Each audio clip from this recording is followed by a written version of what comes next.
This is Solo Travel Talk. Your solo travel advisor is Astrid Clements. AstridTravel.com is a great place to learn about fabulous destinations, affordable luxury for the solo traveler, great travel products, and, in particular, wonderful features of New Orleans. Today on Solo Travel Talk, we get to meet one of the voices behind some of the New Orleans posts on AstridTravel.com, Darsey Walker. Darsey has the distinct pleasure of writing about all of the festivals, food, drink, and activities that make New Orleans such a phenomenal destination. Join me, producer Catherine, as we find out about travel blogging for a place like New Orleans. I'm going to start off with something very easy, you know very, very well. Tell us a little bit about you. Yeah, so my name is Darsey Walker. I was born in Atlanta, Georgia. Big Falcons fan. I hope y'all don't hold that against me. Yeah.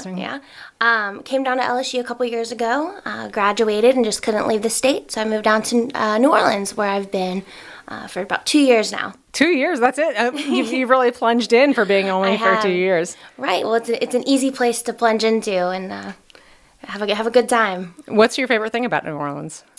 There's just always something to do, always someone to meet, a place to go, place to eat or drink. It's a very vibrant city that always has stuff going on.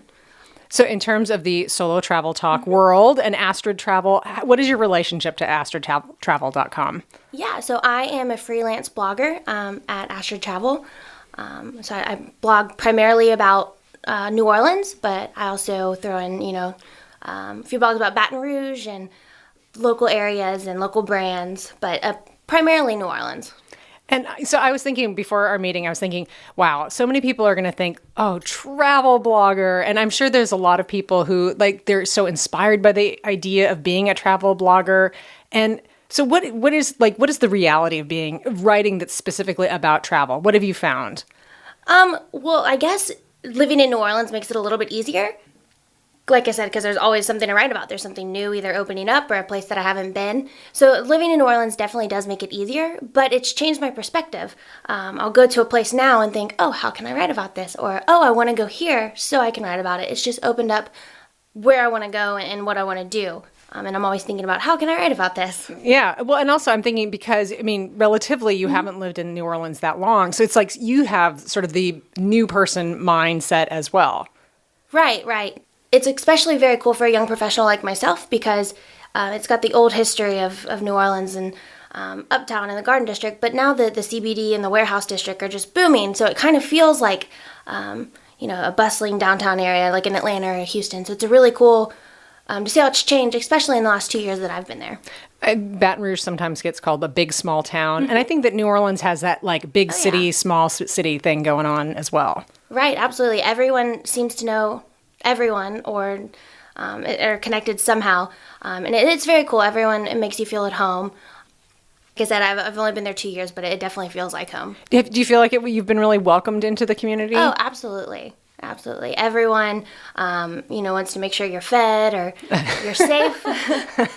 That is our number one concern in this area. Yeah. So everyone has been so welcoming. That's really great. You said that you are a freelance blogger. So tell us a little bit about what drew you to writing, or where did that interest come from? Well, my degree is in communications, so I've always enjoyed writing. Unfortunately, in my job, I don't get to write as much as I'd like to. So when I met Astrid, this just seemed like a perfect little side gig. It's something I'm passionate about, and it's fun. It's actually a lot of fun. It doesn't feel like work. Well, and I think it comes through with there's the enjoyment of writing and enjoyment of the place, New Orleans. Right. I think those two really combine. Astrid. Yeah, and Astrid, of course. Those combine to be really a nice combination. So as we've already established, you specialize in New Orleans for AstridTravel.com. I'm wondering, how do you capture the feel of a place, especially a place that's so distinct like New Orleans? For people who have not visited New Orleans, it is a unique sort of, especially unique in the United States. It's a very unique city. So how do you make sure that you're getting that in your writing? Right. Well, in each blog, I try to pick a diverse place or brand. Like I said before, New Orleans is a very diverse place, and I try to highlight places that you don't usually hear about. I mean, you can Google New Orleans and it'll tell you to eat at, Commander's Palace and Galatoire's. And I try to highlight places that are kind of under the radar, just as good. But maybe that they Right. wouldn't be where all the other people who Right, are visiting the city are exactly. going. Yeah. Try to give it a little bit of a locals perspective too.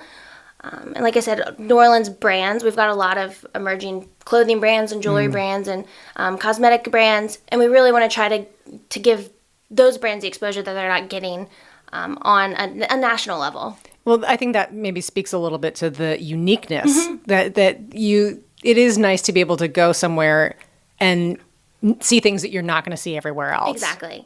New Orleans is old, but like I said, it's new, and there's new stuff opening up every day. And it's just cool to see that dichotomy of old and new right in one place. That's a good way of summing it up, yeah. So since you write about travel, what kind of travel do you like? I love international travel.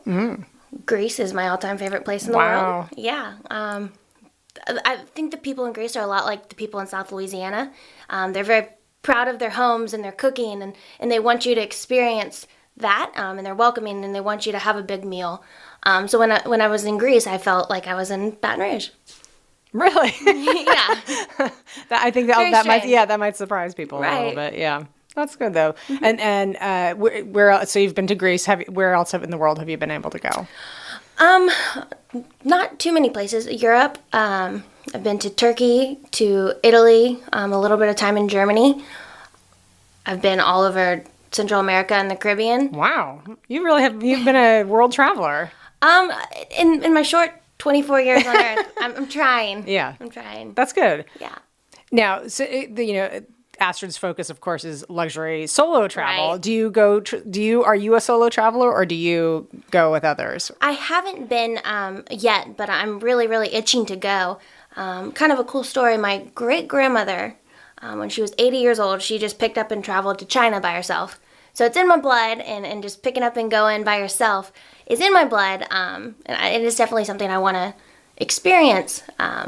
Just kind of waiting for the right time. Well, you've got Astrid to be your Right, guide. exactly. Also, I could recommend a podcast that could help you get all the how-tos about doing it.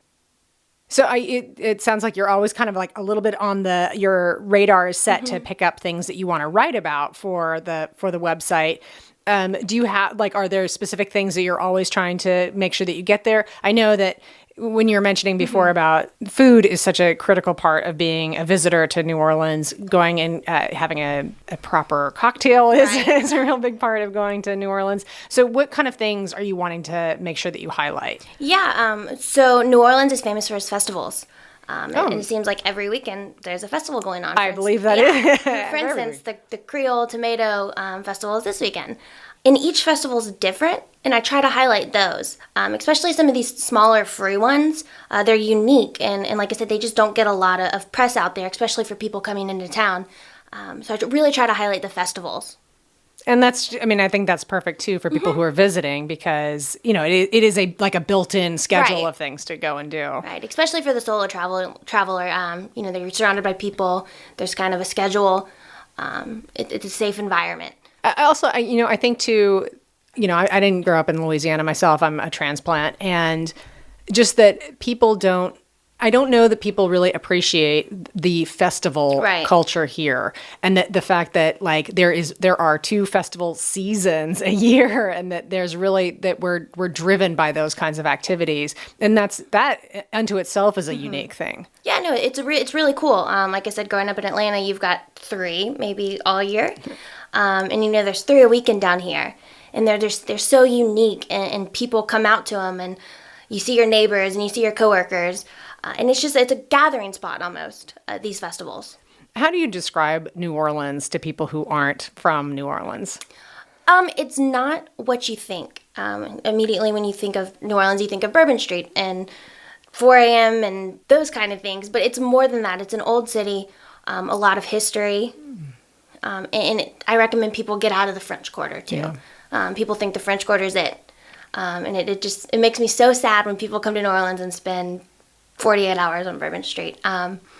It's a lot more than that, and there's a lot of culture. that people on a national stage don't recognize that is there. Yeah, in fact, I mean, this is going to make me sound like a New Orleans snob, but I do go to. There are establishments I like in the French Quarter, but I think that the real heart of the city is almost everywhere else. Yeah, absolutely. And not even just the French Quarter, Bourbon Street. Yeah. Because you've got Royal Street down Yeah, there, that's and Charters, and there's a lot more than just Bourbon Street, I guess, is a better way to put it. I think that everybody will get what we're getting at here. Yeah, yeah, absolutely. Well, I remember, and it does feel obligatory when you go visit a city to go to those places. Absolutely. And it's something everyone should experience once in life. But then expand your horizons. Exactly. Darcy's inviting us to expand our New Orleans horizons. Right.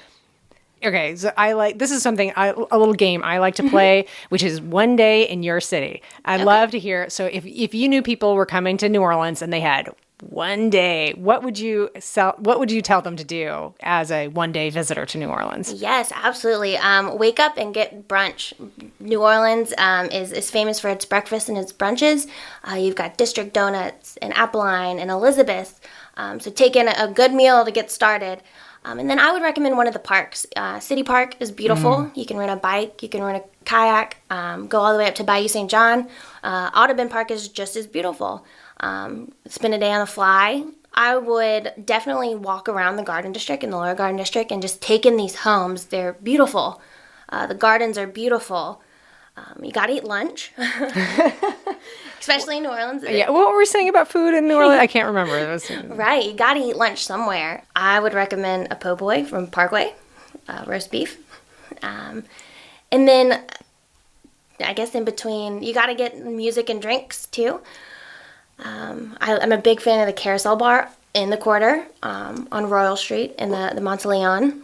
Listeners, that was the bar I was referring to earlier when I was saying that. Yes. That I think that is the best bar Absolutely. in New Orleans. I really do. It's beautiful and it's unique. And the bartenders are great. Mr. Corey? Yeah, right? I know, Mr. Well, okay, the first time I went to the Carousel Bar, just to indulge a story, the first time I went to the Carousel Bar, I got the feeling like there was, I talked to a guy, he was carrying a beautiful lavender colored cocktail to his wife, and he goes, not Mr. Corey, one of the other bartenders, he said, this is our bartender, as if it was like, this is our family bartender. And he said, we've been coming to him for 16 years. It really felt like a tradition, like it was their family bartender. This was like their Sunday afternoon rituals to go get these cocktails or whatever. It was really, it felt like something so special. Yeah, only in New Orleans do you send your bartender a Christmas card. Yeah. Yeah, that's true. Anyway, I cut you off. So, like I said, we're back to our day. Right? So we've been to the Carousel Bar. You have to take in a few drinks if you're in New Orleans. So I would say the Carousel Bar, Lafitte's. You have to get a purple drink, but only one. 2 and you're in trouble. And then dinner. Like I said, the options are endless, depending on what you want. My favorite restaurant in the city is Herb Saint. You just hop on the streetcar line, and it's right across from Lafayette Square. Clancy's. Another big one. I personally think every single person should eat at Commander's Palace before they die. It's an experience like no other. And then after dinner, Creole Creamery, have to. This is a lot of eating, I know. Yeah. Almost, but every New Orleans trip ends up sounding Absolutely. Like that. Yeah. And then Frenchman. None of the bars usually have cover. If so, it's $5. You can see some amazing local acts who are so talented. Like I said, Frenchman is one of those streets that I think everyone should experience for the day. The Frenchman Art Market is on Saturdays. It's beautiful, and it showcases local artists with some really, really cool stuff. It's got a little bit of everything. A lot of eating, a lot of drinking, music. What I like is that you've already kind of touched on a couple of things that are off the beaten path, and that they certainly might find on TripAdvisor or any of these other sites, but I like that you're highlighting sort of things that might not be the top of the must-sees when people are researching coming to New Orleans. I've lived in New Orleans for 2 years, and I made a pact with myself that I was going to try a new restaurant every week. I'm still trying, and it just seems like there's just stuff popping up. Depending on your interests, too. Frenchman for some people, and then There's just something for everyone. Sports, just opened up a new golf course, pitching that, Bayou Oaks, it's beautiful.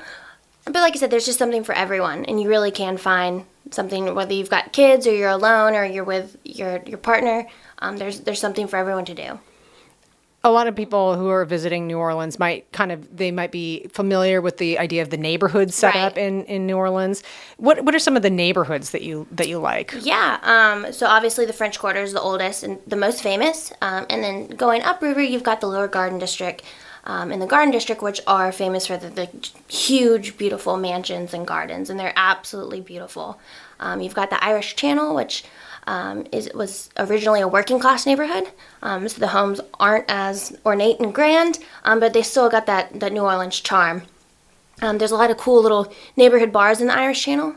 Going up towards Audubon Park, you've got Uptown, which again, you've got a lot of very big houses, beautiful, absolutely beautiful. You've got Mid-City, which is really, really blossoming right now. There's so many businesses and homes and restaurants opening up in Mid-City. You've got City Park over there and Bayou St. John, which are bustling. Central City is really starting to get popular. You've got the Marigny and the Bywater, which are on the other side of the French Quarter, which have Esplanade Avenue, and the Marigny's just got, I think, the most beautiful homes in the entire city. Yeah.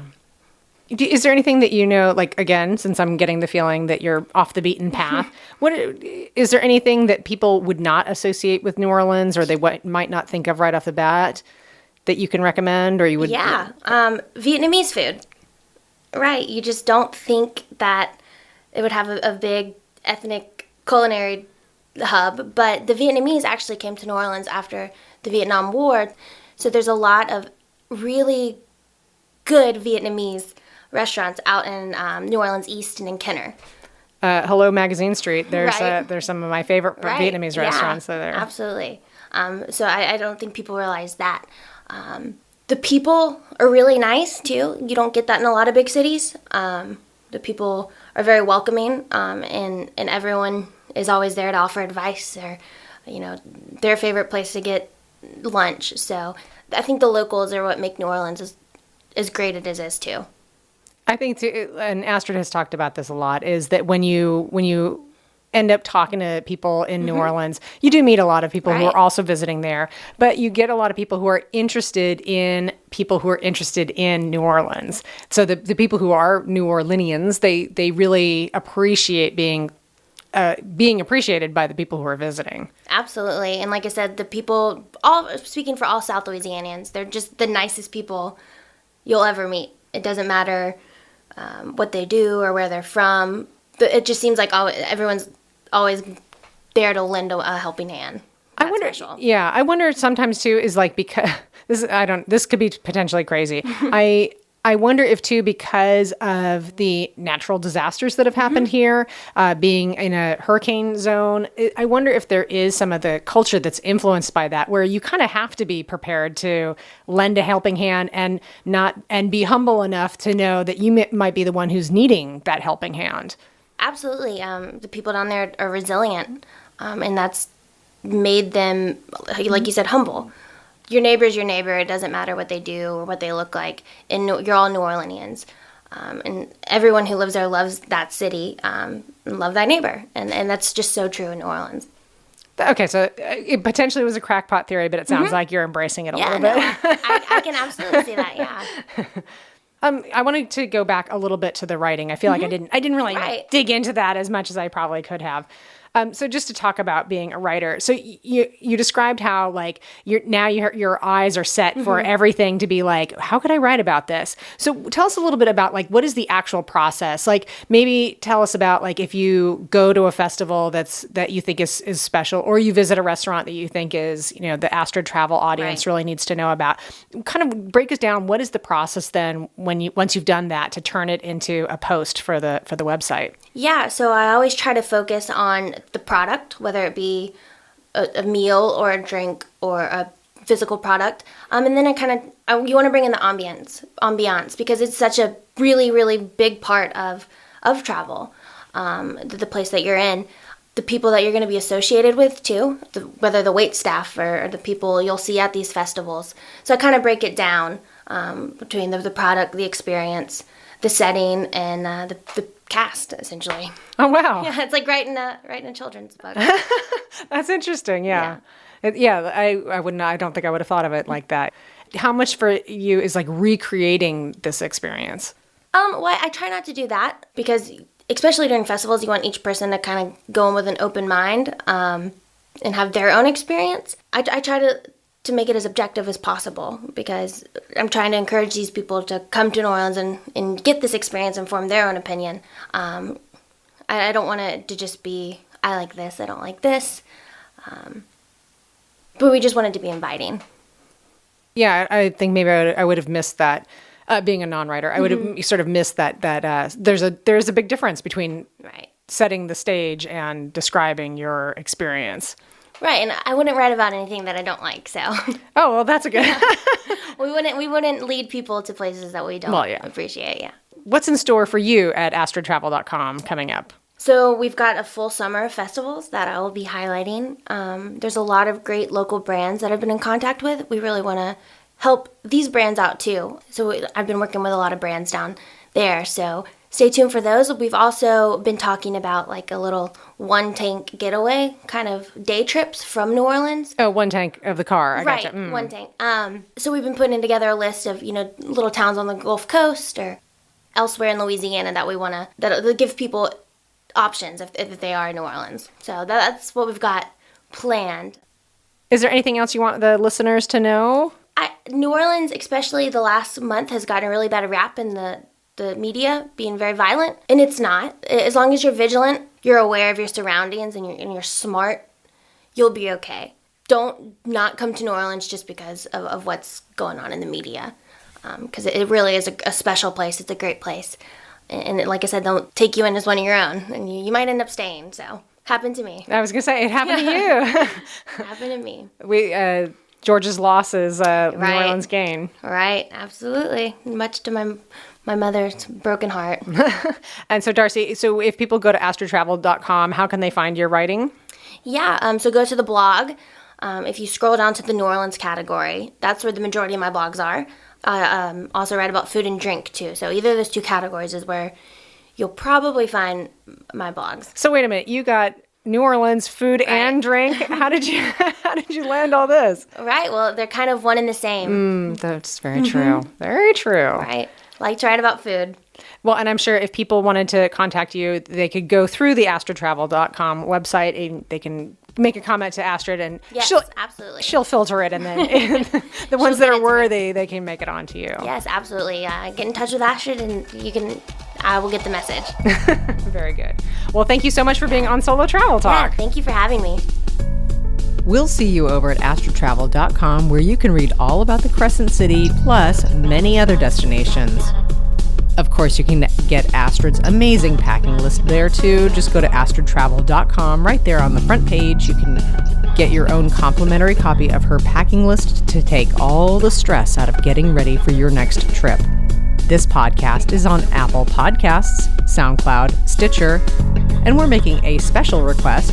If you like what you're hearing, please give us a rating on one of those sites to help us find other intrepid solo travelers and introduce them to the show. Thank you so much for listening. We look forward to seeing you next week on Solo Travel Talk. Thank you for listening to Solo Travel Talk. Follow Astrid on Instagram, Facebook, and Twitter. To learn more about Astrid or Solo Travel Advisors, visit our website, astridtravel.com.